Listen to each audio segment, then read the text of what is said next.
tapi ki he awhio e tō tahau tō he tau loto tonga. Tapa mo e tamatui tupa wono, ka mai taini kuini na naspau. O tapa ke ki he tui whale o, tama pini skao ni, tupa o toa o kalala, ka mai whare tupa o. Kore ke u whangati he tawhatapu, ka e ata ke whahoko atu ai press conference ai sekta maonga iwi e whanua. Ai ko e Fakataha ngā mahin pēnu whahoko e wike ke wike. Ko uhi pē ke whahoko atu ki he hou eiki mo kakai whanua e tuunga ki ai maonga iwi a tonga ni. Urakiwi pē ku whahoko e tau press conference ko ni he ahoni ko hi teu lavata pompong ki he me wha eiki ratu e peri nai rati kau. Ai au ku whahoko i suwa i he awhalai te wikeni. Pea hange peko i au ku mea hau eiki mo kakai whanua o ku haere kia ni awhio whafonga i whare tui. Pea teu lava atu pea moe eksea whare area o whafonga i whare area pa moe pureanga tonga. Pea ko hinga au ku whahoko e tau press conference ko i ni whahoko e whalai te i ahoni. Pea ko maopopo mo mao mai ngā ue sekta. Ke u ripoti at pē e tōngau ku tau iahi au ni. Aia na e hiki foki e tau e mau inga koe lolo e hau waki ko e pereri. Pea ku kei savia i pē ai react pe koe ola ai hiki ko ia i he maketi. Pea hange pe koe na e whahoko ati hupe ko si ku mau wongo i koe pesete wanoa ai demand o kolo. Pea i ene tō koe wike ni o ku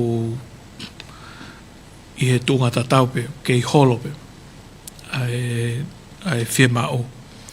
Ka koe anga koe tō koe ni ai tau supply, pe koe lahi koe ai diesel mo benzini o ku whonu e upausa, pe ku whonu pe mo o depo.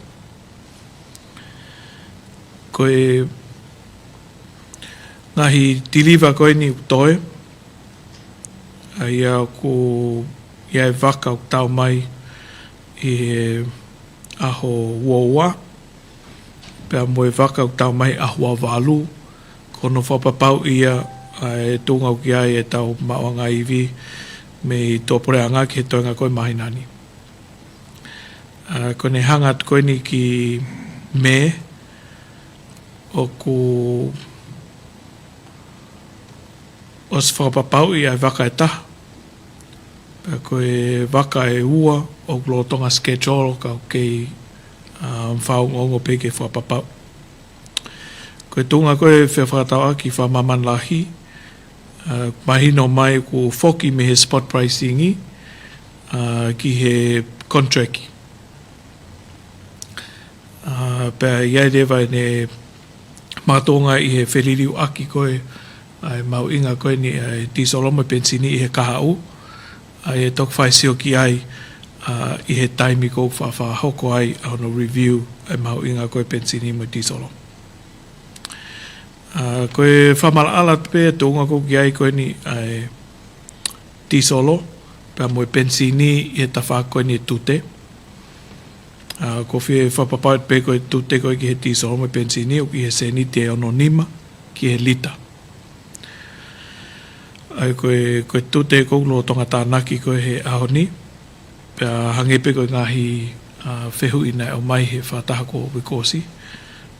E kaupe hia hono whakaukau, o ka pau te tawa o kia tōnga toe hiki maulunga hake ai e mau inga koe ni pensi mo tisolo, e pau pe ke whakaukau i hawhaunga ke maa ange, ko uhi pe ke o e fuwesia lahi, ai kakai pa tau te whito ki he ni ihi koe ni masiwa.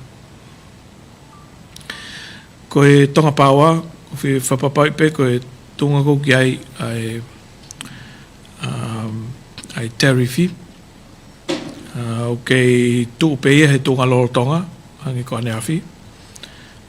Koe mea ke tok whaha whetano aki pa moe mawhai pūre ki he uhi la ai koe Tonga Energy Commission.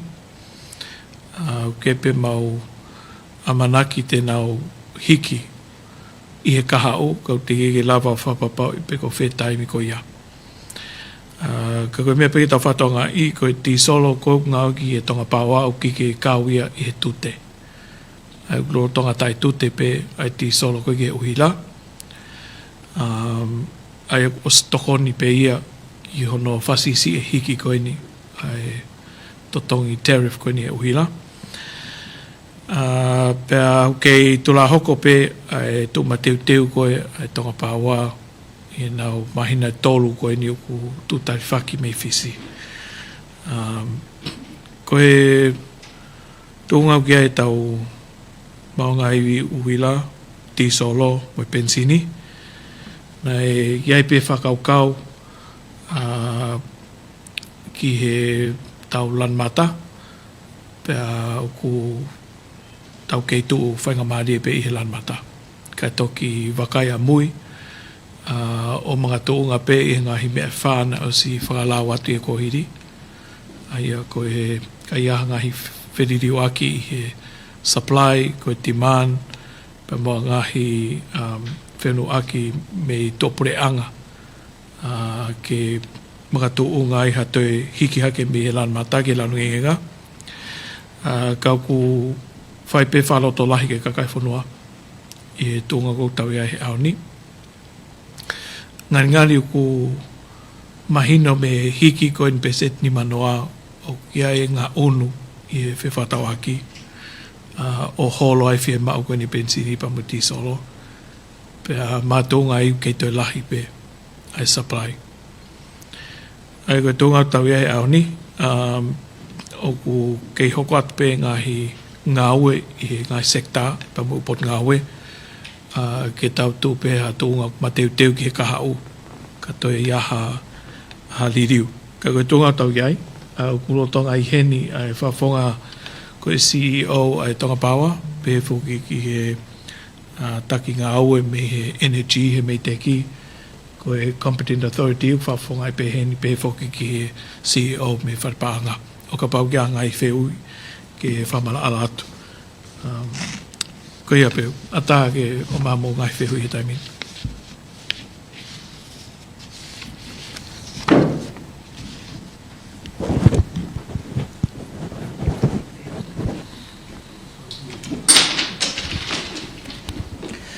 Malo apito.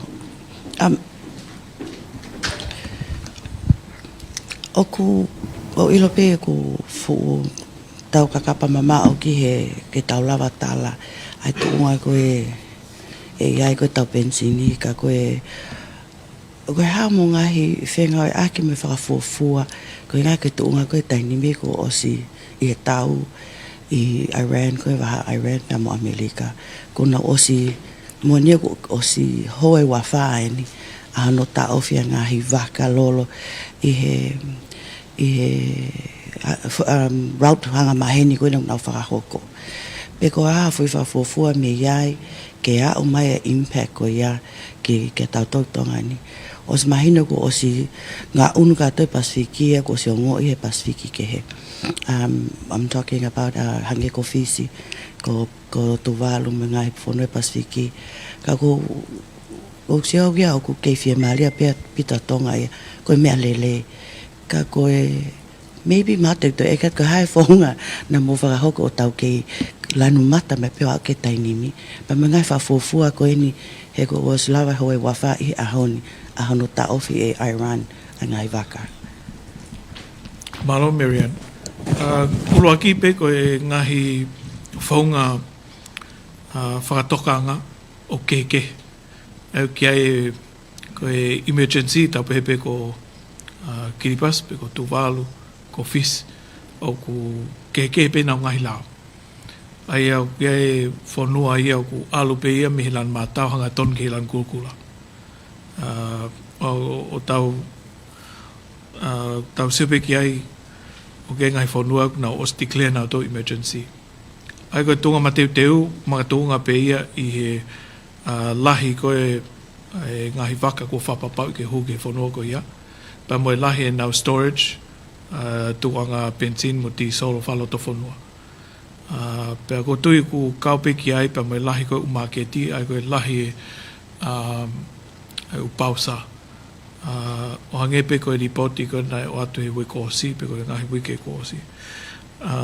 Ko tongania na tau utu e tau tōluia ai tau tanke i tau riki, pea tau toi utu pe tau toi taim tatau ke i hene uwaka, mo upausa, ke o e ngata pe whonu ai maonga iwi koe ni ai wholesale ka te whonu pe pea moe benzini koe ni moe ti solo i upausa. Koe tunga ku tau ai o whawhia maari ke tau nofo pe he lan mata, na tau whatonga i tau tōruia me he kamata koe mea pe ua o ton ke tau tokangi ai.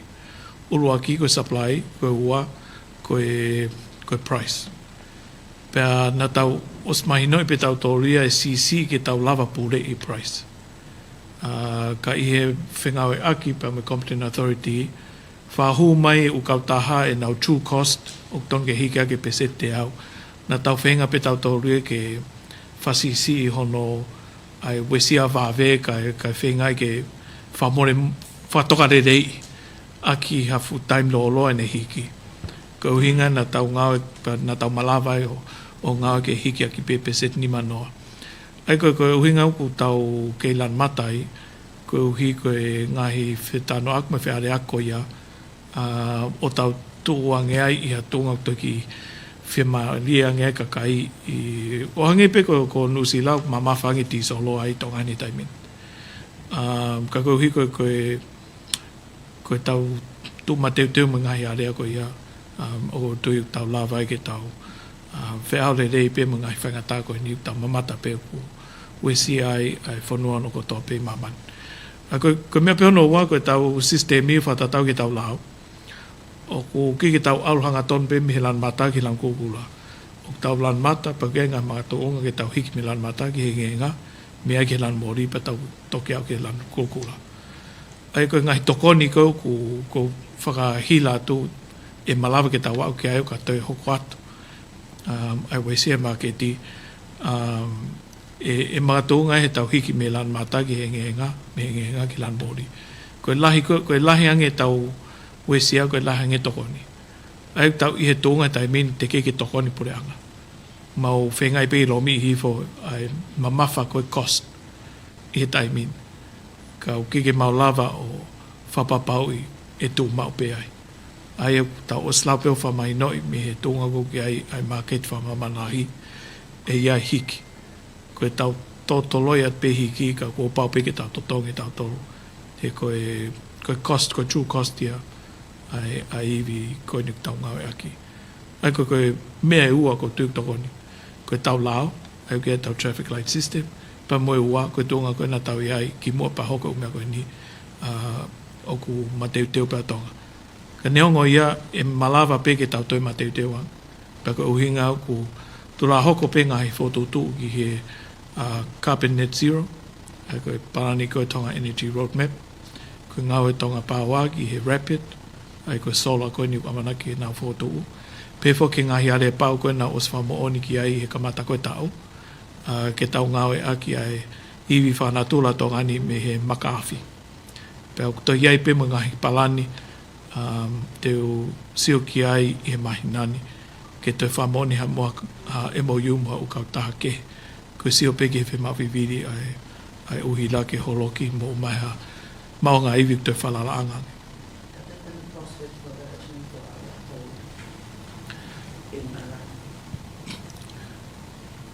Koia, ki a tau mawhai tau tope ko a tau kaunga ki ai koe tau Faiongoongo pe, ke ngahi pure lalahi koe ni mamani, koe superpower koe ko Amerika, pe pe foki he ngai whanua ke he kou nau kauhi ngai whiare ako ia. Koe mea rerei e tau taitari i he maina ko osi, ai ambassador koe me i Pakistan, na e mahino pe i ne Fakamatala, koe vale leko a Pakistan, pa mo Iran, Pea te wale rei pea Pakistan. Pea mo Amerika. Nai malawa ai ke whahoko ai peace talk koe nei host koe ni Pakistan. Pea neongo nei kike haola le rei me iai. Ka koe mea re rei e tau maheni me ngai whanua pehe. Ko hui ku tokoni e nao ngā awe ki ono o mai ha salova anga ki paparema ko in whamamalai. Tapu e whituna Eiki Palemia, malohola maari e pia whamalola hea tu e ngā lahi ke whai. Mahino i ho mea mai ai lahi a pita e ngā awe ku whahako e whituna o tau ki lanu mata e ahoni, wako e whamalola hea. Uku lawe e motuani e mea te whituna ki whisi, neongo e mea whaka eiki. Koe ki whehui pepe e lawa nei e wholau koe ake ke mea atu mua ke tukanga lolo, o whakapapau e tau ngai stoka mo area mo Palemia o whisi. Koe nga lawe e motuani na e whaipeho mo whi mea ak telefoni. Ka e kai whakitatau mo whi mea ak ki fofonga. Pea koe mea be taha Eiki Palemia koe ui koe ko mahino mai whakenia e tukuanga koni o e tukunga e iai e tau tisolo ki ha tau mauanga uhila. Ainu o kulawe na e lawe mai ki ai e si o uhila o ko he mehe tapo ine fitu ki he 8 miliona i he mahina e whakamoreki ki ai. Ka ko whikai whaio mi he ua tapo ine 1 miliona he tau. Ki he lolo pe ia ki he misini uhila ata. O kai ke kaua e tau stoka tatou ki he tau ngai whia mau ke he. Ai o kai ho haa, o kai ke mau ke whakapapau mai.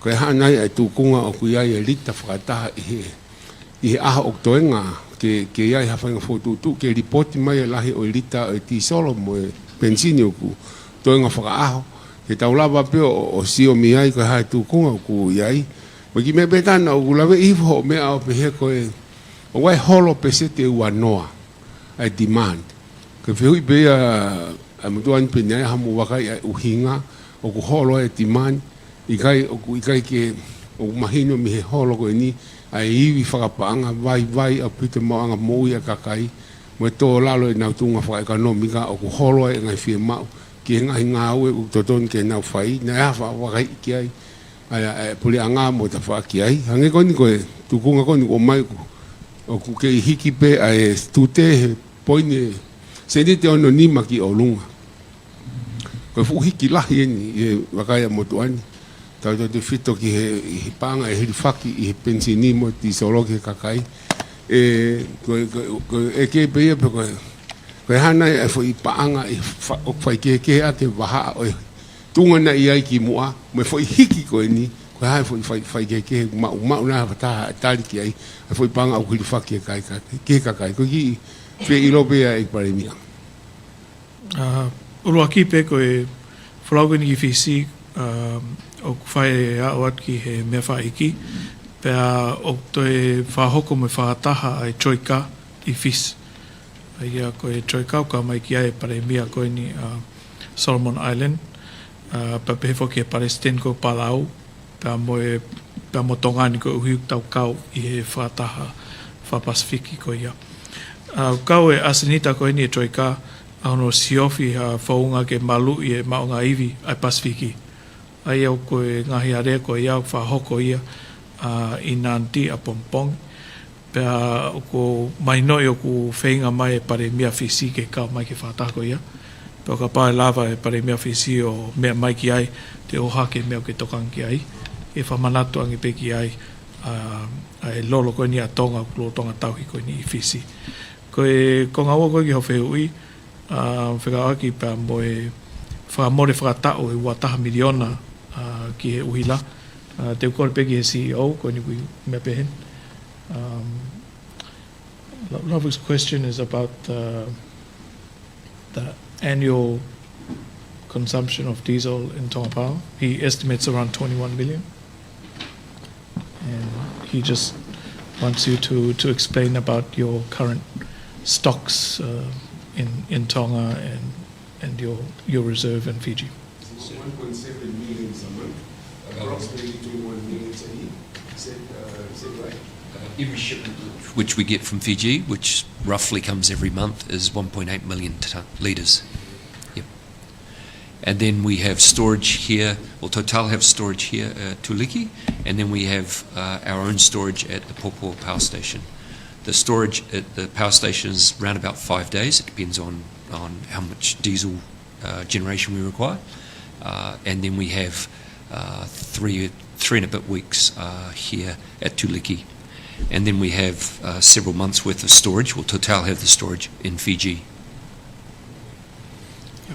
So the first sign that we get that something is going to happen is when shipments are delayed or don't arrive in Fiji, and obviously from that point forward we've got several months before we start to have issues here, but that gives us plenty of advance warning that something's coming.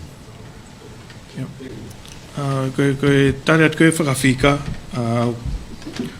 koe lahi koe lolo koe tauhi koe ngō Kautaha, koe whika koe iau ko nau tolu pe ia nau mauke ke lava ia ke tukuange atu ko hiu sensitivi whakamaketi i nau whiauhi tau taina ki he maketi koe whakatau pensini mo tisolo ka koe mea koe te lau whapapau i atu he ahoni koe fua koe ni lahi tisolo mo pensini koe tongani me he ahawhalai te i Tongatapu lahi ange i he taha miliona i he lita i taha miliona ai o teke ke lau ki ai pensin mo ti solo ko ni lo tonga i he pausa ai lo tonga fon ko tunga ko tau ai ko hinga tau ke helan matai ko ta milion ai ko ia ko o lahi apito ia ko tunga ko ki ai ko ni ai pensin mo ti solo i vavau o laka hake i lita e tahakilo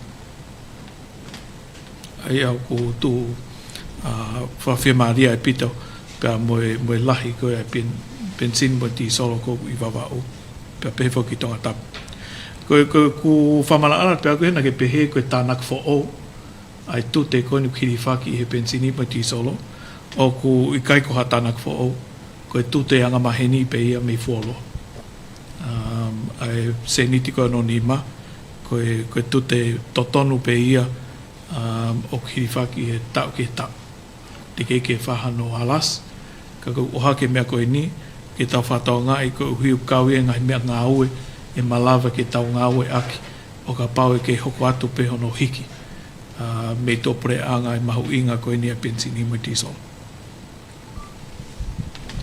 Mano pito Eiki Palemia ko Eiki fehu ipe whelawe ipa moe Moimoi pe fehu i anlawlawo whelawe ipa moe holo ake whema ulolo pe se te wanoa anda ke mea fuke Fakataha hai wike ko ose pe o wai toka ngā mawahe ke sektoa Kautaha ko ia ke whakaiwea ki nau tau nea mai ke hauni ko osia ha os mau he puleanga ngai kole me sektoa Kautaha ke toko nia ki nau tau Moimoi at pe fehu i ko ia ko tupu tau mama o nia ki me ka ko osia whafofua ko ngako mea mai ko hiki pe me spot pricing ke kontraki e taimini wa whafofua ke totong lolo ki me nia o ke taimini mai no pe o ke au awhia ke taula wata to tala hei osi koe ai mahina kun koe peleli o ko mea koe ki he price ko ni kaha o o ko e malawa pe ke iaha ki holo pe to e malawa pe ke to hiki ai au ko e ki tau ilo ko hi ko fu time lo me a honi ke time ko te tau to review ai pe ko lahi ngai me e malawa ke hoko tene lava o toko ni pe fa atungi ai hato e holoki pe ko hiki ko nga ulako fe ne ho fe ta ko peseti ko e wanoa ko holo ko fe ma ai demand ne osi na si au mai kore me taha ngai sekta o ku ye we sia pa glotonga fai ai siu ke fonga i malawa ke mautoko ni ai sekta ko ia kata ke pe lava pe ke famahino mai pe ko e sekta a fe ana e ikai ko fima pe ke malu i ai ngai Fakamatala pe fo ke ni i ko ni na kore toko ni ko me pe te lafa papai te taimini o kaweni ngai sekta mahu inga i ekonomi ko tongani ka ko hi ko na kore mai ke fai ngā wiki ai pa ko tui mahalo e to whamahino i ato e ola e maunga hawe mo e sekta kou toko ni i o ka pau te maua o ki tunga ko ia. Malo. Malo pito Eiki Palemia o ku whawhewhia pito e whanonga o ku i kai ngalo he wheitu una e si ka inga unau tui masive sivange. Ka e tautau te whito ke si ka inga mi he o motu iki i wawa o muhapai. O nau lahi ngau e aki e ti solo me pensini ke whewholau aki e whanki moto. Ko e whehu i Eiki Palemia ko o si mea mai wheitu una ki he ngahi ngau e ko lava he kohiri. Me ngahi ngau o ku osmalava he lolotongani. Ka koe whehu i whelawe ia mo e kaha o wawe mai. Neongo ku kei tau mama o mai a me mo sune. Ka koe whehu i o kuanga pehen. O iai nai ha whengawe aki whawa pule anga a tongani pe ko government pule anga. Mohanga hi ngawe anga whawa pule anga pe ko area pau pe whatau aki pe whetokon at mo ngahi ot motu e Pasifiki ki ono whasisi e to tongi pensini mo ti solo. Koe ulo aki pe koe tariko ki ho whehu i io. Koe whataha koe ni e troi kau whahoko koe ki nanti. O ko whawhonga i atoau a Tonga koe uhi koe troi ka koe taupehepe koe whanua tolu na whawhonga i ka atoa Pasifiki te maware ai. Ai ngahi whaunga e malawa ai ke tau toko ni ai tau whanua taktaha ka koe uhi koe tokanga ke Pasifiki mahino e wesi angofu o koe uotu motu. Ai a koe whenga ako ia koe tariu o ki ai whenga aki i he whawhakamotu i a tau tolu. Pero whenma peki tau whatonga i ki ai po moe tokanga me ngai whanua lalahi. Ai ana e mahino me he mea ai Minister ki muri ko ni a Australia, Penny Wong, o ku iai hohaa mi Australia ki he tunga laweango fua koe ai Pasifiki. Pea na e pore ai ek Minister ki muri ko ni Australia ono po Penny Wong tēnau toko ni tau tolu. O ka pau te tau au ki ha tunga e whima o ke alama ia Australia. O hiki hake tau supply. Befo ki e mamafa koe pensini mo ti solo tēnau tokon. Aia ko Australia ia. Ko Amerika i he Fakataha se tariki muri ko Mako Rubio pe moe ek Minister ki muri ko ne anusila Honorable Winston Peters nei mahino me na Fakataha i he Fakamatala koe ni Winston Peters o ku whainga maarie ke toi whahu mai ha lolo me Amerika o ka pau i whia mau he Pasifiki. Ai koe ngahi Fakamatala tau mau me ngai whira are aki konu whahoko. Mahino peo ku whainga oi wa ofi pa mo Australia mo Nusila ko ngā whanua lahi taha i Pasifiki pau. Ko ngahi palani au ku whai ai ngā ue ke whamahino i e tūnga la veango fua kou tau i ai o ki ai pēa e Tufaki i he kahau. Ai ko tui pē koe ngahi i area koe ni toki mahino mai ai ngahi whai ki a mui. Ka koe ngahi whailonga lele ia i whatanoa koe ni pa moe tau kau hoa ngā ue o whanua koe ni kau ngāpi. Malo pito Eiki Palemia pia koe na iai hau whamala ala mai i he PC koe na toko o si ne whikau aki me hono tuku mai me he taha o ngō Kautaha lolo ke hiki pese te te au ai lolo ka nei tali pe puliangai pese te ni manoa. Koe whehu i koe hanei ne tali ai ai kole ka pau koe kole ne tuku mai i kai koa hiki oto me tiki o hangi koe anga maheni he ku tau ke lano mata ke whainga maali e pete e ke tau ngā unu ke lano e ngā me lano mori. Malo. Koe koe whehu ian ton ke tali mai he Competent Authority. Sana?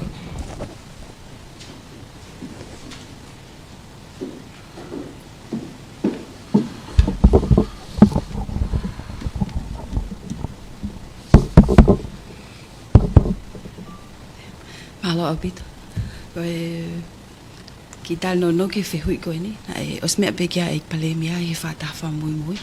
Na o mai tohi ko submission en me taha ngai supplier. O koe nausio ke taimina firma wai ke nau o mai nau Fakatau mai nau lolo. Hai koe hanga koe nau fotutu ka pa koe lolo tok tau mai mahina ua ko pau ke nau ota nau to ke tau mai ki tongan pau ke nau avalis mahina ua ke nau o mai lolo.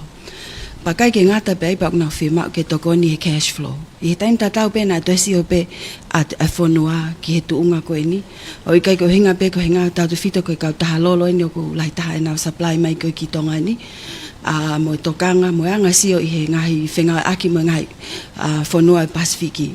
I he taim tatau pēna te whai pesio ki tongani. E toko ni ange hono smooth out peko e hono whenga ke o hake e totongi. Ke hinga ke oa te tau tali pe. Ke tau au ke maina ko me o hike totongi o to lahi au pito. Ai na hinga le vai a koe na tali. Neka ke hinga pe ko e kole koe ni na e whakahoko mai me Kautaha lolo. Ko hinga pe koe nau whima o ke tokoni ka hinga ke cash flow ke nau ngawe. Mahino pe na to lahi ange ngai ai silini e whima o ke whakahoko aki hono o mai ha ai totongi fra I ota mai e tau lolo o kaua tongani he wawe taha kai ke ngata pe ki tongani ka koe ngai mea ki ngai whanua Pasifiki pa nai kai ko tongani pe nai whai kia e nau kole nai whai ki ngai whanua ke ke Pasifiki e mea tatau pe I he taim tatau pe nai toi whai pe si o whakaloto whanua ke ngai tuunga koa tongani mo whakakaukau e kai ke tokoni pe ni ki hono whapapau e security of supply me tau supplier koe ni ka I he taim tatau pe o tokoni a ke whanua ke o hake mamali e ke hinga ia taimi ia u koe ni ki me tau pehena e anga whuke whakakaukau koe ni au koe me koe maalunga tahaya kai ke koe tu koe taimi ni ke hoko atu pe e tau ai wheta aki koe nuk tau hoko pa ku ke maalunga pe totongi pe koe uhinga ia na e whai hano tali koe ngā koe sio pe koe ngā koe kole na o mai pe ranga pe whakaukau I he tau approach a whanua ki alhake mamali e ka o te tau nofo pe I he totongi ka tau toki hiki kato pe e tene toi ue siange ai e whanua malo opito. Ada pe ko ki fiu e pe mo pa mo le ko me tatau pe. Ai ko hiki e ko ni ko uhi pe ko pa mo le pe hu ko ni. E pe hu ya ko mo fe hu ko mo hang mo to lo tali ke hiki I he kore e Kautaha tautaha ke hiki ko uhi ko mo sio ki ka hau o hiki whakangata ka na mo osi wakai ko ha e nau fo I tupu o nau mau fo I hiki ko ni lolotonga e ne o swatau ma fo ke lolo ko ni ki mu aia pe nau to hiki na to a ula ko e peleri te ke mai uta ia ai ko to ton ke fai hiki na ton to hiki me na mo lava o la ki wakai ia pa mo to tali io ki ai ke tali ke nau hiki ni man o pesete ni manoa na mo hiki pe I ka ke mo wakai e nau tupu hawa Malo abito love ko mea ko ni ko os fai besio ki ai. Ia da taimi e holo ai lolo. Ko fo I mea ko ni na tupu. Tene lava I ke ne smooth ha taimi holo ai lolo. Ai ka patau pehe hau ke ha taimi e holo ai lolo o holo aka sente hongo fulu. Ko hinga na tau hanga tau tolu o pick up te tau lava leva ia leva mau mawhai ke mau pia te kai ke ate sente hongo fulu ke holo se ni te e hongo fulu e holo sente ni mape ka ko ngahi u whakamole ko toa pe I he ngahi hiki ko ni o mau puke ia ko ngā ke hata imi e lava ke whakahua I ki loto ai o whai pe whenga aki ofi hono si ofi ngai mea ko nau ke tokanga ki ai ko ki pe ai ke muanga pe ke mo puke o te gaha mo contract mo nau tolu ka pa wa contract ne sai ne feia ki feu yo atu ta ko la fe ne fa mo contract ke mo mapure ai mo puke e au ke time te tamai me ke ko ngo pe ko ha ngeni te ke wesi afisia o ta walanga lolo ha mi fisi o ke I la mari la mata pe si me mai Palemia lo tonga na lo mata ko ta auto tolia o fa fo hiki ko ki ho ha be me ka kai hiki ta e uhinga ta ia hanu ma tu ngo fo lao pe ko ha mo o sia mo ale pa mo na tolu ki me ko tau tano kai pe ko foi tala no fananga pe ko ki feu fo mo pe ko feu ko nga we ko ni ko tongani pe lav pa ko ka pe nga Whanua Pasifiki pa ko si ai pe mau fe mahino aki he mau fa ko nga we ko ha pe ngume ko mau atu ko me ia te mau fe mahino aki ai pa ko si ai pe mau mafai ki nga we ko ni Ka Moimoi. Ko kuinga tala no ta mai fo pe ai te ki ai ko a ko ya. Po a mohani ki he ia he potunga ko ya. Tau ta no fo ki tongi ai ke uri mo hina ngahi area pe tau hi hare ko whakato. Ke tau fe mai no ke. Ma ku me fe unga ko ko mo pe te ko tu o ai ne fu ma ke fa de i fe ngare pe ni. Ho ha ka kai fo i ta uinga. Malo. Malo lavlau, os mau pe ngahi mea whakatohi, ia taimi te umawahi atu, os mau pe ko hae ngahi palanis ke hoko atu ake ngāwe, malo au pita. Ki whiu pe kataki whelawe pa mui misin uhila, ane pe whakoi misin uhila whakatoa hango full maua, pe maua e tolo, whi ilo pe ko waha whakaukau, pe ko mo onieni pe ko waha whakaukau, ke ai Kautaha uhila tonga ke tau. Ngā ahi ko ngā ke tawa o tahaua kai whasisi ato no whamama at mono tamtei whataimi ato ai uhila. Te rawa whafo whapalang mai ho whehu I ke sio. So there's a claim that there were free 12 electricity machines or generators, and 3 of them are broken or not working at the moment. So we only have 9. Can you clarify, is this claim accurate or not? Malo, I think what's being referred to is that we had some generator sets that were donated, and we haven't been able to install them all in the existing powerhouse. So we have a project to build a new powerhouse to install them in permanently. However, we have had one that's been in service for some time, up until February, and then it was due for an overhaul, and we have been trying to install a second one. So at the moment we've got 2 units that are essentially out, and by the end of May they'll be back in again, all the ones that we can install. We don't have enough room in the existing powerhouse, and the foundation on which they sit is not strong enough for those generators to be there long term. So what will happen is they'll be damaged. And the second thing is they're larger units and require more space to get airflow around them. So we can only install a maximum of 2 in the existing powerhouse, and that will be done by the end of April. Sorry, end of May. Malo. Ko e whaosi pe ko e tawhaki o tatongo ilange ko mea Eiki Palemia e hiki e kaha, ngani e hiki e kaha o au ia whawhawhai to taimini ko e seni te whia hiki a ke kilowatt.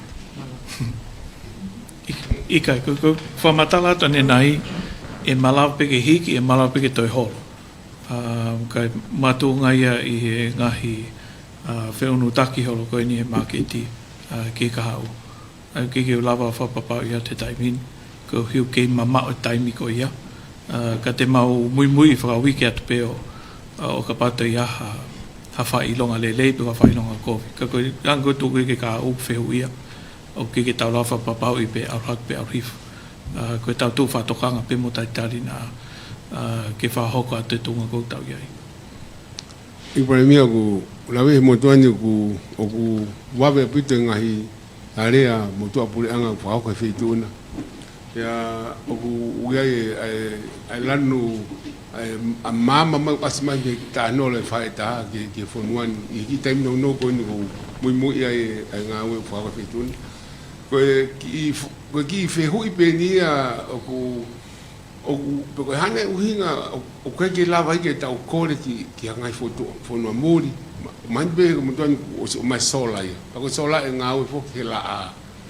Ko hane uhinga o koe ke lawa I ke whai I hapure anga me pure anga ka ko anga lawe motuani ko tu ko whituna ngani e tau ai fo I mea ko ni ku ngari lawa e ko whai ngai whitu tak mo area ke tapili. Ke mau e uhila mehe matangi tau te whito ki wawau Eiki Palemia pe mo e ua na alawa ke whinga nau tolu ke nau lawa pe na tolu mo unga ia ko sola ia ka toki la a pe toki ngau pe tau sio koni ke tau to no ko ni pe ko whanongo pe ko amna ke wholawa te futo ko tahtolu me wharea rea ki saina I mahape ka whao me pe ko e a o alu ko ia o ia na na tau mo na ko le at ke na o mo finga mai na mlava ta un fu tapiri ke o mai foto ka to va mo tu alu mo niwa pa tau tu pa Tongatapu ke mo finga nga mo to le ti solo mo senorita ka mau mo ia ma to le sola pe mo pe nga pe ki si o ke tau va ko ke tau ka me ka u nga pe ki la pe ya ma fai ke ko le at ke se fa le area ke na o pa na finga mai mo ma sola va mo e wa fu alu fola ko nga pe ki ko le ko sa ma ko te tar pe ko fe fa sien ko hu ko tau tai ka ko e uluaki ko fola ko ki si aina ko fola ka fa fonga fa re area ai ko fola fa re area ki ke ka o pure anga ki ai kana e fa fe mai se a ke ya ka minister ke na fa fonga e pure anga e fola ma hinga ko ni Moimoi fola watu i he exe fa re area ke yaha ku ilo ki he tunga ki ai a vavau mo ngai kore ka ku os Fakataha e hapai development committee pa os fa ma po opo ma kore ma toki si aina ki hapai ai ko mea mo tolu ki mo toki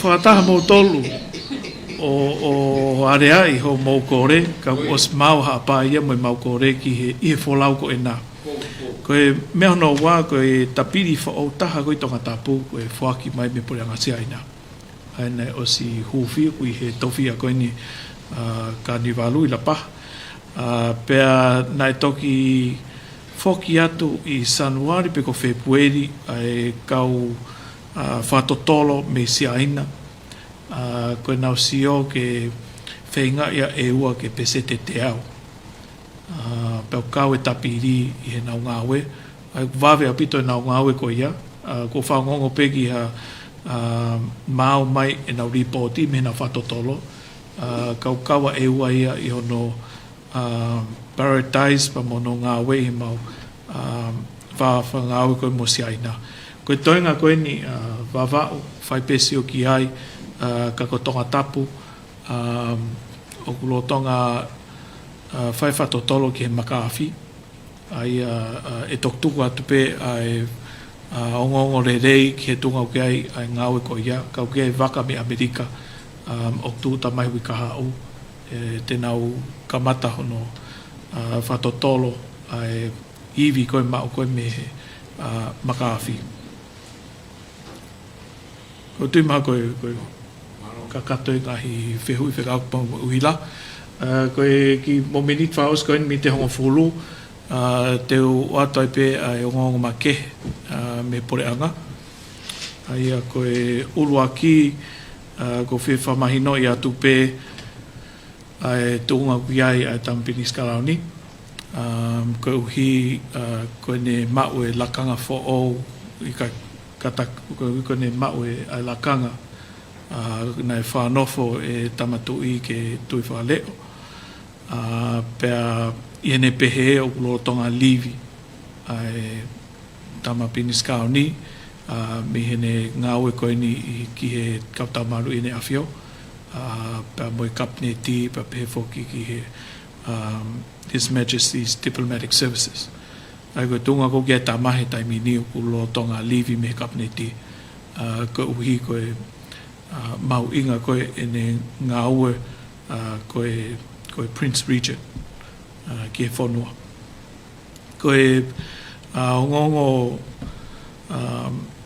whaohe ahoni o kua tari he ahoni ai tohi whakawhisina o mai me he ekmista paanga o mga tunga pe eni i he tātutu una e whahoko e whamau anga i he ahua whaa koni o maa asi pea nei toki mau he sea wharearea pa moe tatau ki he office koni Palemia i he ahiva koni o epereri a certificate me he whamau anga ke whatai o ngai a sea koni whafonga o niua tawhitu pea i he ahongo fulu koni o epereri na e whanongonongo ai pe e sea ke tuku hifo ene sea i he aho wa fitu koni o epereri ai ana os whahoko whanongonongo koni me e sea ki he office ko ni Palemia pa mo ka whafonga wharearea ke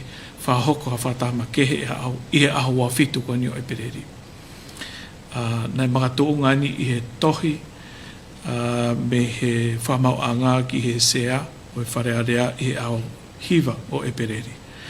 I he aho tātāku no Epereri ai ko toko naki pe koe nei toko osi. Nei tari he whamauanga ai application e whafonga o Niu Tahafitu ke stay ene hopo. Ai koe tala tutu uni koe nei whahoko e ahua wha koe ni o maasi. Pea certify mai i he whamauanga ki he sea wharearea aho hiva ko Epereri. Ko tari he whamauanga ke stay i aho tahataha koe ni o Epereri. Pea i e aho tahatolu ai koe monite koe ni ko toko osi. Nei whahu mai ai Eiki Star ene tohi whawhis ke toki lau ene a whawhisi me ahoni. Pea koi ai ko whawhisi ai whawhonga o Niu Tahafitu me hene lakanga koe Eiki Star paanga kau ne kei maupe ene sea i wharearea koe whawhonga Niu Tahafitu. Pea mātunga i he tūtuni whamauanga ke stay ai tutuni e kai ke toi whai hanga aue wharearea mo se wharearea ke tuhifo i mene se haka o lewa ko kakato ai ngā aue ki hene hopotangi ai a ko whakaaho mai ke ko ngā uluaki o siulai. I hene peherewa koe lakanga koe ki he Eiki Star paanga te puke puke pe ku foki mai rewai ki he Palemia, pa te toki i whakaukau i amui pe toe awe ki hataha kehe, pe te hoko atu pe au ia o leo reo ka o lewa ko mahino e tōnga kui ai Eiki Star paanga i siulai.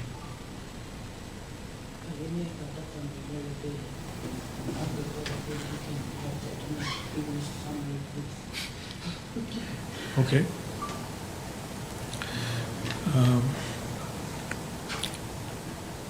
For our English speakers, today I have some news from the government of Tonga.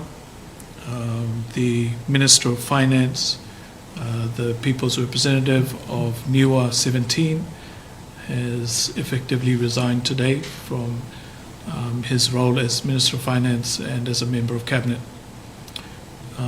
The Minister of Finance's resignation is as a result of the court judgment that was issued on the 24th of March and recently certified by the courts to the Speaker of Parliament on the 9th of April, and on the next day, which was last Friday, on the 10th of April, the Speaker of Parliament notified all members of Parliament that the member for Niua 17 will be unseated on the 27th of April. After the notification from the Speaker of Parliament to members of Parliament of the unseating, the court issued an application and approved an application to stay the judgment from the 24th of March. The stay application was approved on the 11th of April, which was last Saturday, and on the 13th of April, the Monday this week, the Minister of Finance tendered his resignation to the Prime Minister, effective from the 15th of April, which is this morning. And so the Minister of Finance has resigned and remains a member of Parliament until his Court of Appeal session scheduled for early July. So the ministerial portfolio for finance is currently with the Prime Minister, and I will consider at a later date whether it's appropriate to reshuffle cabinet or reassign the portfolio to someone else. So the responsibility for finance is currently with me as of today.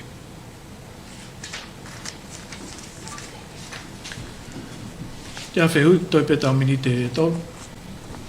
Koe CEO ni whalpaanga ku mea pehen. I mana mea ka pau ka awhehui e tā. I whehui pau ki CEO me feituna e ki minista ko ni ko paanga we famului at fatongia fo ko ya ko ho ape pe ko ya na mo ki fakafofua ko hana e paanga na toinga mai me he puri anga ko na to osi ki puri anga ko eni e te fo ki o mai ko ha fo i mahu inga ko na toinga mai fo patseti pe ko no wa fe ui ko foi paanga ko ia o ko nia o me ke tai mini e tau e foi ko te au ko fiha nai ai paanga ko ne mo te mo fa mo le ki foi lo ki te au pe ko no tolu le o te fa huna supplementary budget e ava ko ne fa le ho fitu pa e fa hu ko paanga e fiha ia pe fa paanga me fe pe ko ia nya mo fa fu ko ha budget o wa fit Fakafanua pe nengo te ke o mai ko anga pe ki feu lo ke ka kai Paula tok whahoko ku staff meeting pa mo pot ngau ko ni ai fiaf ka ko tui ma ko ngai fika ko na e lava pe e CEO famala ala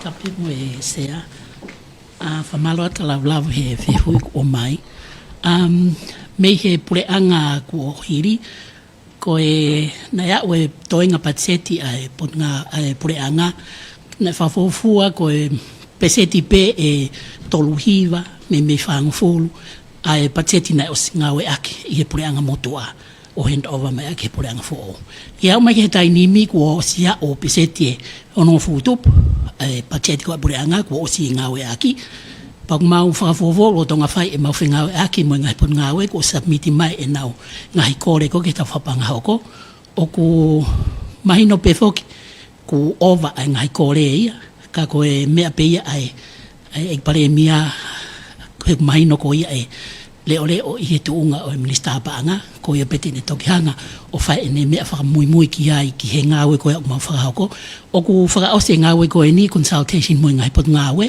o lotonga le tani mi i whalaite pe mahino me le me iai ko ha ai tuunga e iai e mau ai pacheti pa toki ilo me e toenga o e seniti ka ku mau whakafofua pe e a o ko ki whakaosinga ta whapaanga ko e ni he ka ke ngau aki kotoa e ngai ai pachet ko ni ko pe ngai project mo ngai ngau na whakatoloi mai pa guai pe ai te wakai whakalele ki ai he ka ke lava whakahoko he ta whapanga lotonga pa uhinga lele pe ki ai uhinga ko he ka ke lava ki ngau aki kotoa ai pachet ko ai pureanga i he ta whapanga ko ni pa ko e tali ko ki ho fehu i pe to ia supplement i he anga ko e mauakai a mautolu whakatatau ki he toenga seniti ko ki ha mautui o totong ki to ia supplement ke whakahu ki he pureanga malo le vai le jau ki le pa fa malo ka lava be mo fa le mak ngu wa o no ngahi CEO ulava be mo pe ko foi fa na fa la be na si ai fo fa moni contract wa no pe teu ke langa ta ni ono mi ai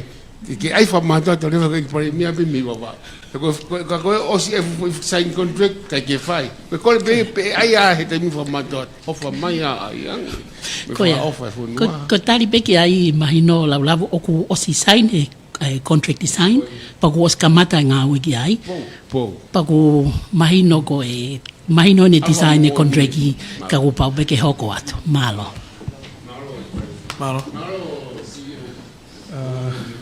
o se tau taimi ko ni se tai pure ke fa o si mai tau fata Famalat pe ke Eiki Palemia i he laule leiko e tau programa e auni pa pe ke te motolo CEO e Tongatapu mo e ba ko ia energy he metek pa pe ke CEO mo ke motolo ka Faiongoongo laule le tau programa ko ke auni hanga pe ndas fawat ki mo ko programa whakawiki foki ai mea ke lolo to ki whahakat pe programa ko ke wikau pa ko tau ngahi press conference yang mahen ni mo Eiki Palemia mo nista he whakasinga ko mahina ko ka CEO he lo Tonga ko mahina ke whahakat pe ko hi ke tau mumu e tene ngai a tau ko mai pa pe ke lolo ko famalot ta fras ko klase ki ko subscribe pa to tamai me al male manon no foi Eiki Palemia mo matoro no pe pa na hili ka fai po tangat amen Thank you.